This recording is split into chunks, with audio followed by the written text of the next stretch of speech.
Bienvenidos amigos de Ajedrez Inclusivo. Buenas tardes desde Los Ángeles, California. Soy Telma. Querido Franco, Buenas noches, amigos, desde Cartagena, Murcia, España. esta tarde y noche, día para algunos, hablaremos acerca de un elemento que ha cambiado increíblemente los torneos y la historia del ajedrez. Y nos referimos a un concepto muy filosófico que el hombre ha creado para tener cierto control y es el concepto tiempo. Ujú, Uno de los elementos que más ha cambiado a lo largo del tiempo en el ajedrez es la forma en la que se ha restringido el uso del tiempo durante la partida. Antes del siglo XIX, el ajedrez no contaba con una regla ni con un mecanismo para regular la cantidad de tiempo. Cada jugador podía tomar para decidir sus movimientos. Debido a esto, las partidas de ajedrez podían durar una cantidad de tiempo excesivo, tomando en ocasiones tiempos mayores a 10 horas. Vamos a parar aquí y te voy a preguntar así, Franco, a quemarropa. ¿Cuál es la partida que tú te recuerdes que hayas jugado y que hayas consumido tanto tiempo que no te hubieras dado cuenta del tiempo? sí, pues cuando jugué un juvenil de Murcia, que jugué con el que el año anterior había sido campeón o subcampeón en la primera ronda y logré hacer tabla. Y la partida recuerdo que empezó a las 10 de la mañana y terminó a las 4 de la tarde. Y esa ha sido mi partida más larga que he jugado. En aquel entonces creo recordar, bueno, jugaba todavía con aguja, los relojes de aguja, y eran 2 horas por jugador para hacer los 40 primeros 40 movimientos, movimientos. sí, y luego 1 hora por jugador. Y esa Sí, acabamos con apuros de tiempo en la hora extra. Ha sido la partida que más ha durado de todas las que he jugado en mi vida. ahora si te traigo a la conciencia, ¿tú sentiste ese lapso de tiempo o después de que terminaste la partida lo viste como un sueño? Pues buena pregunta. Pues sí, yo es que se me hizo muy rápido. Yo sabía en el fondo que la partida estaba siendo larga porque hubo un momento en el que solo estaba yo, el rival, y los padres del chaval, porque éramos juveniles, mis padres en la sala. Y sí, yo era por un lado consciente de que mm, se estaba alargando, pero en el fondo a mí se me hizo todo muy, o sea, no se me hizo para nada lento, sino muy rápido, si me apura, o sea, no sentía realmente la incomodidad esa de, ay, cuánto tiempo llevo. ¿Sabes lo que quiero decir? Sí, porque está uno demasiado concentrado que Mm. no te estás dando. Sabes que el tiempo está pasando porque tienes ese estrés y esa adrenalina que tienes que encontrar qué mensaje te está enviando el otro jugador a través de sus jugadas, que terminas cansado, terminas agotado, pero que realmente no sabes por qué. Sabes y no sabes. Sabes que te costó definir una partida. Imagínate, en ese caso fue un tablas, pero ¿qué hubiera sido si hubieras ganado o hubieras perdido? Bueno, Fíjate que sí. No, ah, que lo gracioso es que tantas horas, que recuerdo que me dijo mi padre, tantas horas para hacer tabla, no pudo haber pasado cualquier cosa. La partida la llevaba yo bien, pero era todavía ahí muy inexperto.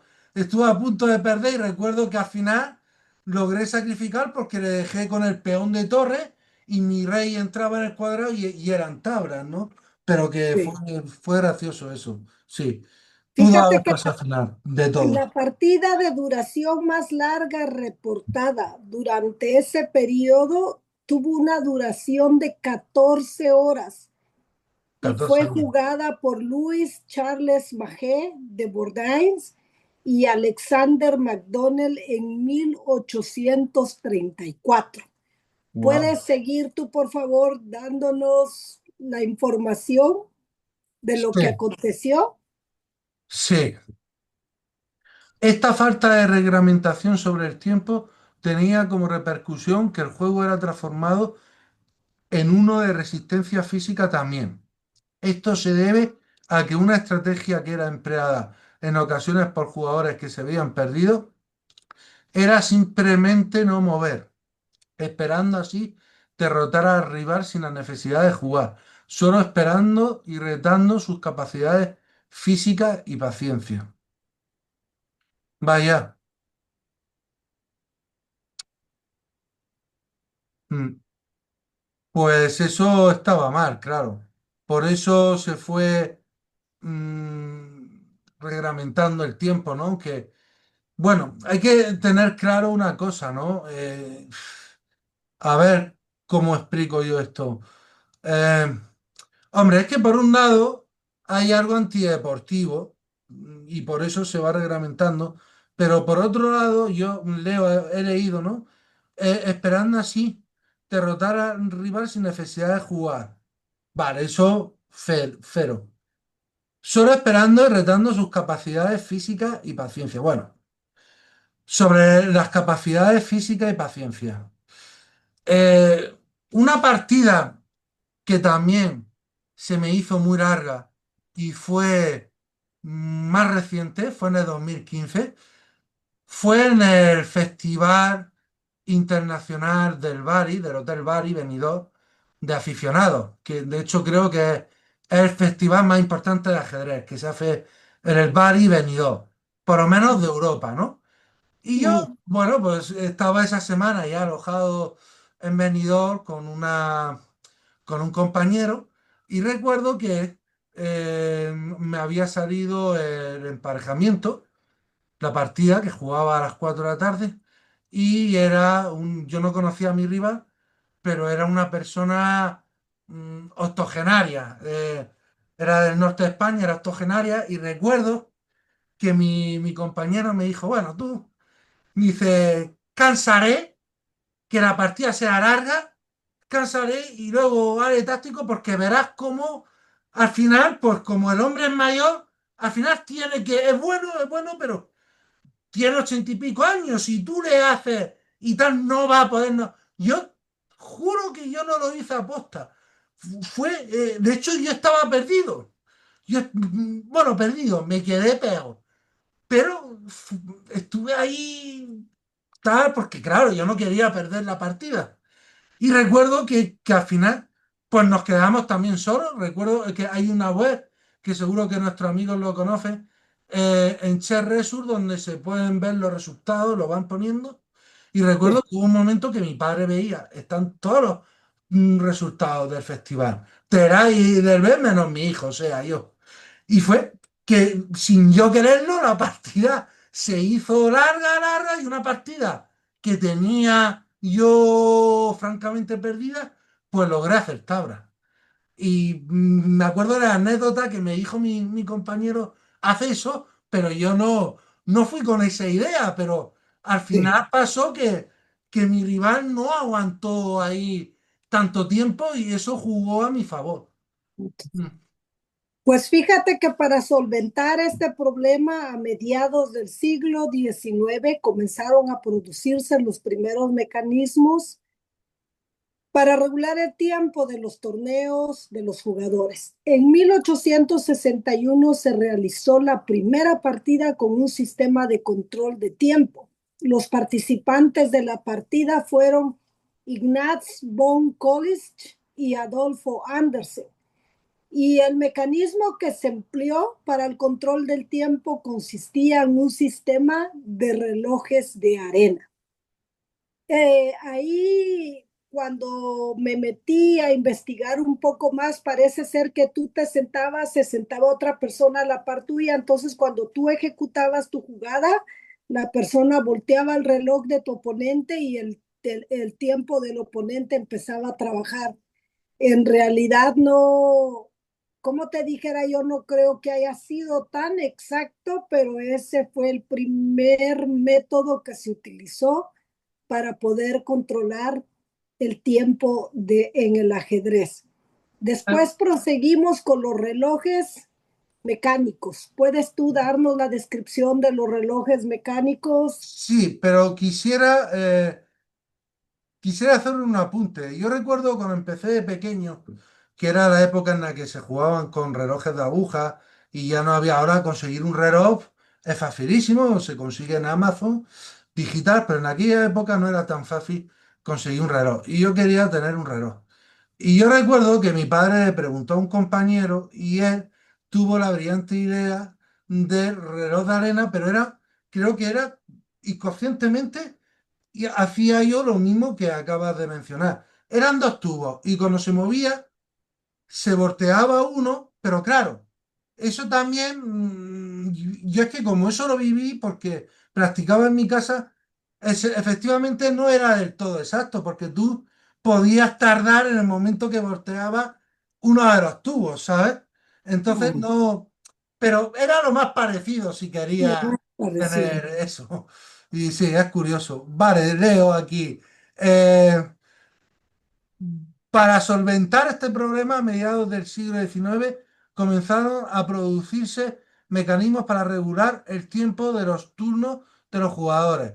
En 1861 se realizó la primera partida. Ah, no, esto era lo de los relojes de arena. Ya lo hemos leído. Vale, este sistema de relojes de arena fue rápidamente reemplazado por un reloj mecánico inventado por Thomas Briggs Wilson en 1883. Con esto, la práctica del uso del reloj se expandió y para el inicio del siglo XX ya era una práctica estandarizada para los torneos de ajedrez. El reloj de ajedrez fue avanzado a la par de los desarrollos tecnológicos, con lo que a lo largo del siglo XX se llevaron a cabo varios avances, entre los cuales vale la pena mencionar el desarrollo de los relojes analógicos en 1900, la invención del reloj electrónico en 1964, el reloj digital en 1975 y el reloj digital con mecanismo de incremento de tiempo 1988. Que fue patentado por Bobby Fischer. Ujú. Uno de los mayores impactos de todos estos desarrollos fue la aparición de diferentes formatos para el juego. Este concepto de formato tiempo se refiere entonces a una distribución y cantidad de tiempo que tiene cada jugador para realizar un movimiento, un buen referente moderno para observar los diferentes formatos de la actualidad. De la actualidad es la categorización desarrollada por Chesscope, uno de los portales más importantes a nivel mundial de ajedrez. Para el desarrollo de sus partidas, el bullet es de 30 segundos a 2 minutos por jugador. El blitz de 3 a 7 minutos, el rápido de 10 minutos a 1 hora por jugador y daily de 1 a 14 días por movimiento. ¿Puedes leernos la importancia de estos formatos, por favor, Franco? Sí, la importancia de estos formatos se basa principalmente en la forma en cómo estos cambian activamente la naturaleza del juego. En formatos como Bullet y Breeze, en los jugadores tienen tiempos muy cortos. El reloj tiende a convertirse en un elemento central en el juego por la presión que le ponen a los jugadores a la hora de tomar decisiones. En posiciones complicadas en donde otros formatos los jugadores podrían dedicar una gran cantidad de tiempo al análisis, la planeación y el cálculo de jugadas tácticas, la precisión del rápido paso del tiempo fuerza a que estos tomen decisiones de forma apresurada. En consecuencia, uno de los efectos de esta presión temporal es el incremento de Brunder por parte de los jugadores a raíz del análisis insuficiente de la posición o errores de cálculo táctico. En Bridge y Bullet no es extraño ver cómo muchas partidas, incluso en niveles altos de juego, acaban con Brunders.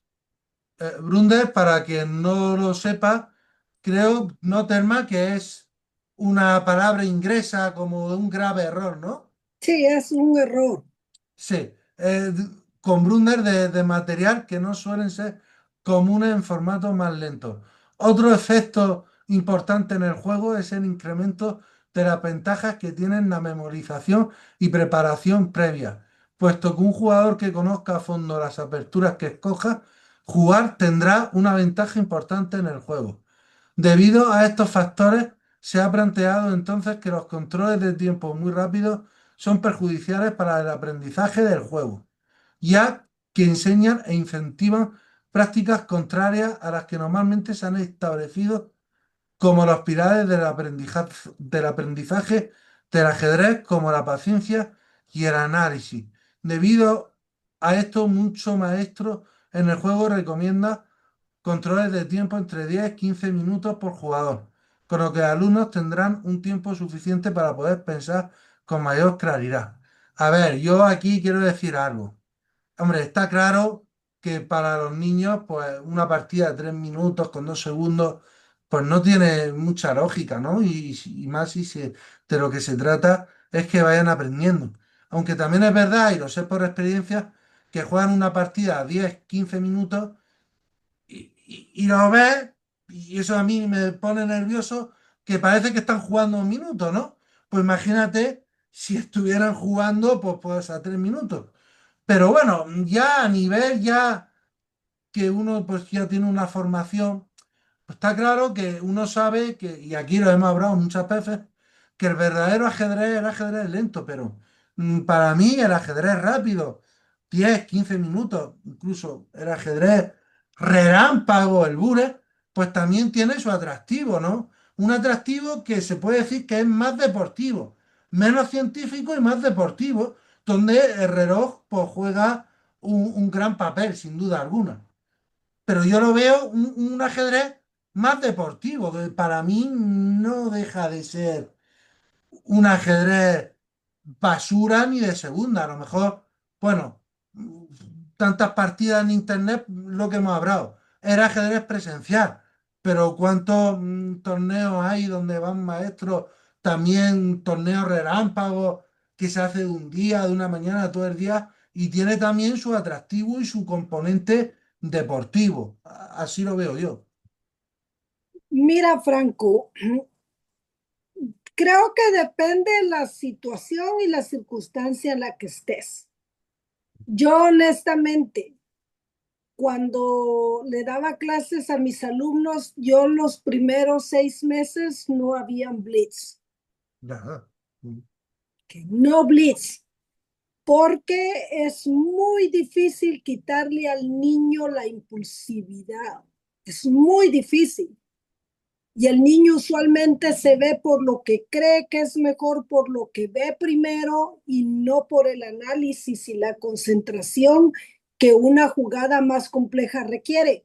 Tú me comentabas algo que lo voy a traer a colación, que tu papi cuando tú juegas la Bundesliga y tú has puesto ahí los videos, te pregunta que por qué siempre estás corriendo con el tiempo.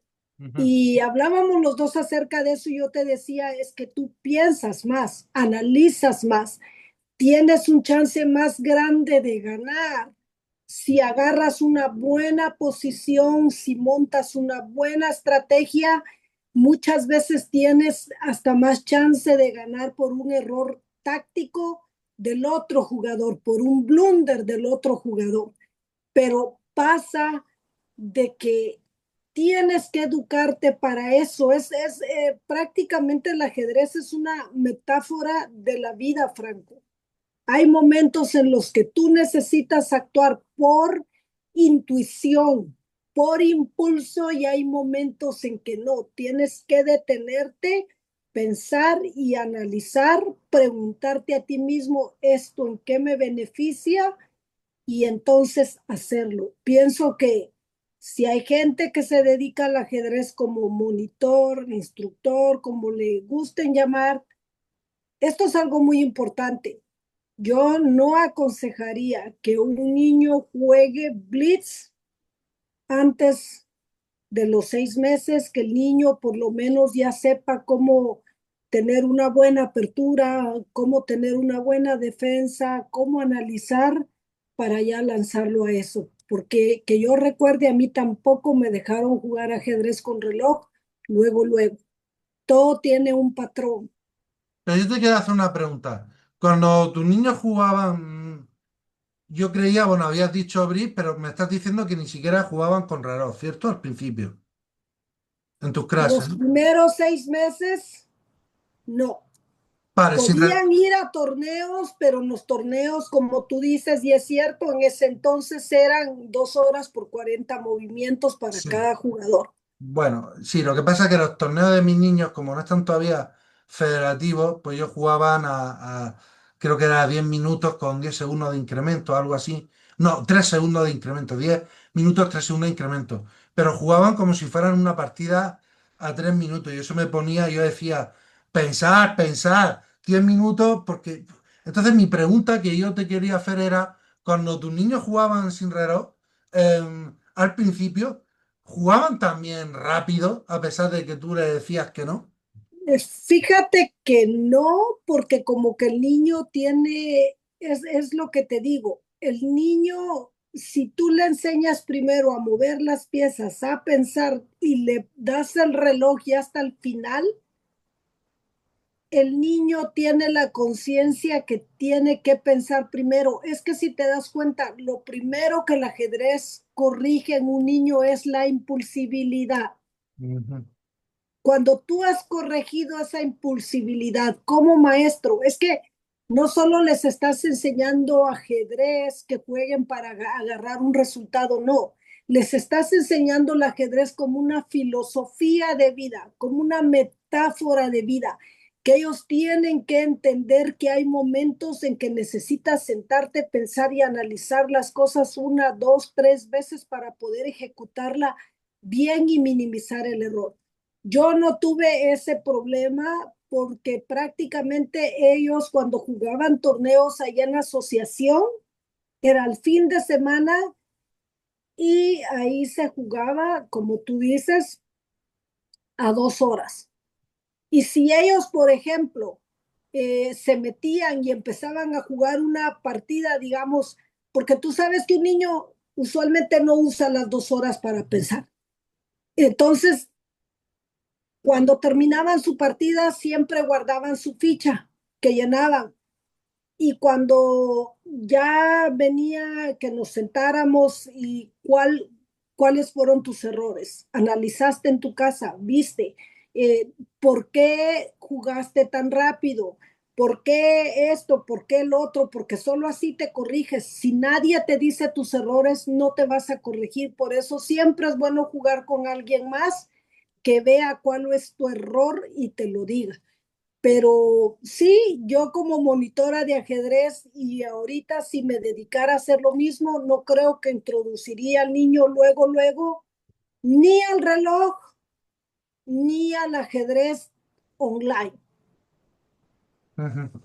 Creo que sigo apostando por la escuela vieja porque ahorita lo puedes ver hasta en la vida real, cómo nos están friendo el cerebro en TikTok, en todas esas plataformas. Ya la gente ya no ve contenido.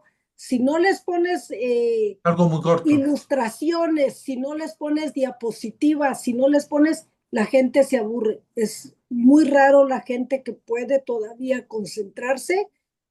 Ponte que yo a veces me gusta ver por YouTube las clases de filosofía y leyes de Harvard.